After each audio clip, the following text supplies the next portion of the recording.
नमस्कार प्रेक्षकांनो, आपण पाहतोय या मालिकेचा आजचा म्हणजेच 2 जुलैचा रिव्ह्यू. चला तर मग बघूयात आजच्या या एपिसोडमध्ये नेमकं काय काय घडून गेलं आहे ते. तर पहिल्याच सीनमध्ये आपल्याला असं बघायला मिळतं की सारंग स्पष्टपणे त्या राजकुमारला सांगतो की हे बघ दादा, माझ्या बाबतीत जे काही घडलं ना त्याच्यामागे आईचा हात नाही आहे हे मला अगदी व्यवस्थित माहिती आहे. आणि ते ऐकून राजकुमार विचारतो की तुला कसं माहिती. तेव्हा सारंग म्हणतो कारण जर या सगळ्याच्या मागे आईचा हात असताना तर ती मला सोडवायला कधीच पोलीस स्टेशनमध्ये आली नसती.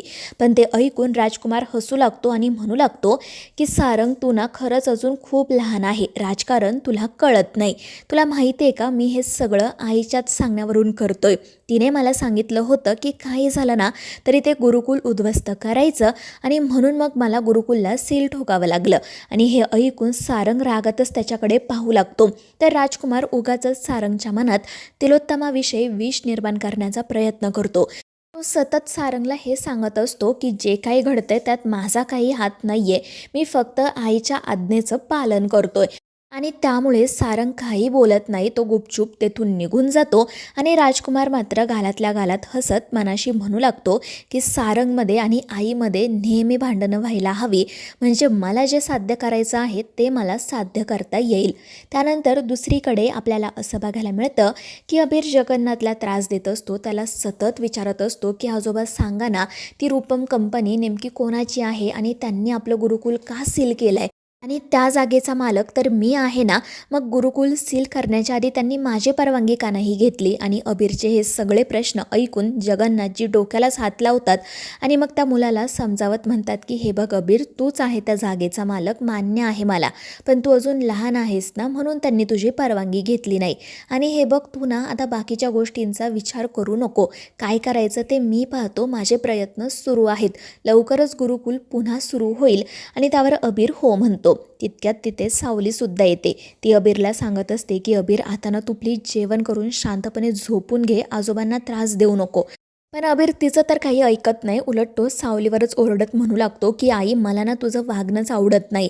अगं, त्या ओवीच्या बाबांनी आपलं गुरुकुल वाचवण्यासाठी किती प्रयत्न केले, पोलिसांनी अक्षरशः त्यांना पकडून जेलमध्ये टाकलं, पण तुला मात्र काहीच वाटलं नाही ना, तू एकदासुद्धा त्यांचे आभार मानले नाहीत. आणि त्यावेळी ही सावली खुशाल म्हणते की मी नव्हतं त्यांना सांगितलं जाऊन ते सील तोडायला, त्यांनी त्यांच्या मनाने केलं, आता भोगतायत त्यांच्या कर्माची फळं.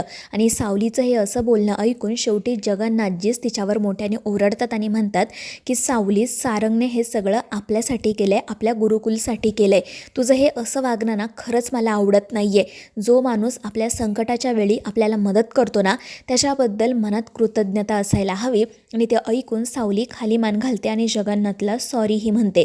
तर अबीर तिच्याकडे हट्ट करू लागतो की तू आत्ताच्या आत्ता ओवीच्या बाबांना फोन कर आणि त्यांना थँक्यू म्हण. परंतु सावली म्हणत असते की आत्ता नको, मी उद्या सकाळी फोन करेल. आणि ती तिथून निघून जाते. पण मग त्यानंतर अबीर जगन्नाथजींना म्हणू लागतो की आजोबा, मला माहिती आहे ही आई ना अजिबात ओवीच्या बाबांना फोन करणार नाही, ती ना फक्त टाळाटाळ करत राहणार, त्यामुळे आता आपल्यालाच काहीतरी करायला हवं. तर जगन्नाथजी हसतच विचारतात की बोला छोटे मालक, काय करायचं आहे मग. तर अबीर म्हणतो की थांबा आजोबा, मला ना थोडासा विचार करू द्या. आणि मग हा छोटासा मुलगा विचार करत बसतो आणि त्यामुळे जगन्नाथजींना मात्र हसू येतं. त्यानंतर मग रात्री आपल्याला असं बघायला मिळतं की मोनिका मुद्दाम राजकुमारला विचारत असते की काय रे राजकुमार, कशाचा विचार करतोय, सारंगचं आणि तुझं भांडण झालं म्हणून टेन्शन आलंय की काय. आणि त्यावेळी राजकुमार हसतच म्हणतो की त्या सारंगसोबत भांडण झालं म्हणून मला का ग टेन्शन येईल, उलट आता या घरातील भांडणं वाढतच जायला हवीत, म्हणजे आपल्याला फायदा करून घेता येईल. आणि त्यावर मोनिकाही हसतच हो म्हणते. पण मग त्यानंतर राजकुमार तिला एक असा प्रश्न विचारतो ज्यामुळे मोनिकाच्या चेहऱ्यावरचा रंगच उडतो. राजकुमार म्हणत असतो की मोनिका, मला ना कळतच नाही आहे की हा सारंग त्या गुरुकुलमध्ये इतका इंटरेस्ट का घेतोय. त्यावेळी मोनिका म्हणते की अरे कदाचित ओवी त्या गुरुकुलमध्ये गाणं शिकायला जाते ना, म्हणून तो इतका इंटरेस्ट घेत असेल, बाकी काही नाही. पण राजकुमार म्हणतो की नाही, मला ना काहीतरी गडबड वाटते. तुला माहिती आहे का त्या गुरुकुलचं नाव काय आहे. तर स्वर सावली संगीत गुरुकुल. आणि हे ऐकून मोनिकाला धक्का बसतो. तिला भीती वाटत असते की जर चुकूनही या राजकुमारला समजलं ना सावली जिवंत आहे, तर मग आपलं काही खरं नाही. आणि म्हणूनच ती राजकुमारचं लक्ष दुसऱ्या विषयाकडे वळवायचं ठरवते.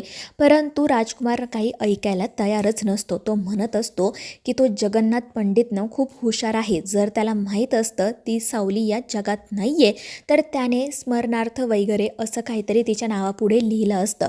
पण त्याने असं काहीच केलेलं नाही आहे. म्हणजे ती सावली जिवंत असण्याचे चान्सेससुद्धा आहेत. आणि हे ऐकून त्या मोनिकाला तर घामच फुटतो. तर राजकुमार म्हणू लागतो की खरंच ती सावली जिवंत आहे की मेली ही गोष्ट मला फक्त एकच माणूस सांगू शकतो आणि तो म्हणजे खंड्या. खंड्या जर का माझ्याशी खोटं बोललं असेल ना तर त्याला मी सोडणार नाही. आता मला लवकरात लवकर त्याचा शोध घेऊन नेमकं काय खरं आणि काय खोटं हे शोधावं लागणार आहे. आणि ते ऐकून ही मोनिका मात्र घाबरते आणि मनाशी म्हणू लागते की या राजकुमारच्या आधी मलाच जाऊन त्या खंड्याचा शोध घ्यावा लागणार आहे. कारण चुकून जरी राजकुमारला समजलं ना की मला सगळं माहिती आहे आणि मी ते त्याच्यापासून लपवते तर मग माझं काही खरं नाही. त्यानंतर दुसरीकडे आपल्याला असं बघायला मिळतं की अबीरला फुटबॉलची मॅच बघायची असते आणि त्याचसाठी त्याने सारंगला रात्री बोलावून घेतलेलं असतं.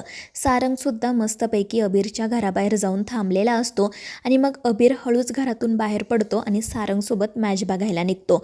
त्यानंतर दुसरा दिवस उजाडतो. अबीरच्या शाळेचा आज पहिला दिवस असतो आणि त्याचसाठी सावली मस्तपैकी त्याला तयार करत असते. तर व्यंकटेशजी अबीरला सांगत असतात की अबीर तू काही काळजी करू नको. आज तुला तुझ्या नवीन शाळेत मस्तपैकी नवीन नवीन मित्र मिळतील. तू त्यांच्यासोबत खूप मजा कर. आणि त्यावर अबीर म्हणतो पण व्यंकटेश काका गुरुकुलमधील माझे मित्र तर मला सोडून गेले. आणि त्यावेळी सावली त्याला समजावत म्हणते की अबीर असं काही नाही आहे. जेव्हा गुरुकुल सुरू होईल ना तेव्हा ते सगळे मित्र पुन्हा तुला भेटतील. आणि हे ऐकून आपला अबीर खुश होतो. दुसरीकडे ओवीच्याही शाळेचा पहिला दिवस असतो. सारंग आणि अमृता मिळून तिला मस्तपैकी तयार करतात. ओवी तर शाळेत जाण्यासाठी खूपच एक्सायटेड असते. इकडे अबीर सावलीला आणि व्यंकटेशला म्हणत असतो की मला असं वाटतं की ओवीने सुद्धा माझ्याच शाळेत ॲडमिशन घ्यायला हवं. म्हणजे आम्ही दोघेजण एकाच क्लासमध्ये येऊ आणि एकाच बेंचवर बसू. म्हणजे आम्हाला खूप मजा मस्ती करता येईल. आणि त्याची ही स्वप्न पाहून सावलीला आणि व्यंकटेशला हसू येतं. तर दुसरीकडे ओवीसुद्धा ही अशीच स्वप्न रंगवत असते आणि त्यामुळे सारंग म्हणत असतो की जर अबीर त्या शाळेत आला ना तर प्लीज तुम्ही दोघेजण थोडा तरी अभ्यास करा बरं का. आणि ते ऐकून ओवीला हसू येतं. तर दुसरीकडे या शुभ्राचा सुद्धा शाळेचा पहिला दिवस असतो. मोनिका तिलाही रेडी करत असते आणि त्याचवेळी तिला एक कॉल येतो. मोनिका कॉल रिसीव करते आणि तेव्हा पलीकडचा माणूस तिला सांगतो की मॅडम तुम्ही सांगितल्याप्रमाणे आम्ही त्या खंड्याचा शोध घेतला आहे. तो प्रतापगडमधील एका सरकारी हॉस्पिटलमध्ये ॲडमिट आहे. आणि ते ऐकून मोनिका खुश होते आणि लवकरात लवकर खंड्यापर्यंत पोहोचायचं ठरवते. पण त्यानंतर दुसऱ्या क्षणाला राजकुमारला सुद्धा ही बातमी समजते आणि तो मोनिकाला सांगतो की तो खंड्याना एका हॉस्पिटलमध्ये ॲडमिट आहे. त्याची सिच्युएशन क्रिटिकल आहे. मला लवकरात लवकर जाऊन त्याला भेटायला हवं. कारण माझ्या मनात जे प्रश्न आहेत ना त्यांची उत्तरं फक्त तोच देऊ शकतो. आणि हे ऐकून मोनिका खूप घाबरते. ती राजकुमारला म्हणते सुद्धा की अरे मी सुद्धा तुझ्यासोबत येते ना. पण राजकुमार स्पष्टपणे नकार देतो आणि घरातून बाहेर पडतो. त्यामुळे मोनिका काळजीत पडते. त्यानंतर मग आपल्याला असं बघायला मिळतं की ओवी शाळेत जाण्याआधी अमृतासोबत गणपती बाप्पाचे दर्शन घेते आणि मग त्यानंतर तिलोत्तमाच्याही पाया पडते. तिलोत्तमा तिला सांगते की नीट शाळेत जा, व्यवस्थित अभ्यास कर. त्यावर ती हो म्हणते आणि मग सारंग तिला घेऊन घरातून बाहेर पडतो. त्यानंतर मोनिका आणि शुभ्रासुद्धा तिथे येतात. शुभ्राला पाहून तिलोत्तमा तर खूपच खुश होते आणि लगेच तिला चॉकलेट्स वगैरे देत सांगते की बाळा मस्तपैकी अभ्यास कर बरं का शाळेत जाऊन. त्यावर तीही मुलगी हसून हो म्हणते. त्यानंतर मग तिलोत्तमा मोनिकाला म्हणू लागते की शुभ्राला शाळेत सोडल्यानंतर तू लवकर घरी ये, आपली आज खूप महत्त्वाची मीटिंग आहे. पण त्यावेळी मोनिका मुद्दाम म्हणते की आई मला ना कदाचित आज थोडा उशीर होईल. त्यापेक्षा तुम्ही आज राजकुमारलाच मीटिंगला घेऊन जा, त्यांनासुद्धा सगळं कळायला हवं ना. आणि त्यावर तिलोत्तमाही हो म्हणते आणि त्यामुळे मोनिकाची सुटका होते. ती पटकन त्या शुभ्राला घेऊन घरातून बाहेर पडते जेणेकरून शुभ्राला लवकर शाळेत सोडून तिला त्या खंडाकडे जाता यावं. तर मित्रांनो आता या मालिकेच्या पुढील भागांमध्ये नेमकं काय काय घडणार आहे हे जाणून घेण्यासाठी आपल्या चॅनेलला सबस्क्राईब करा.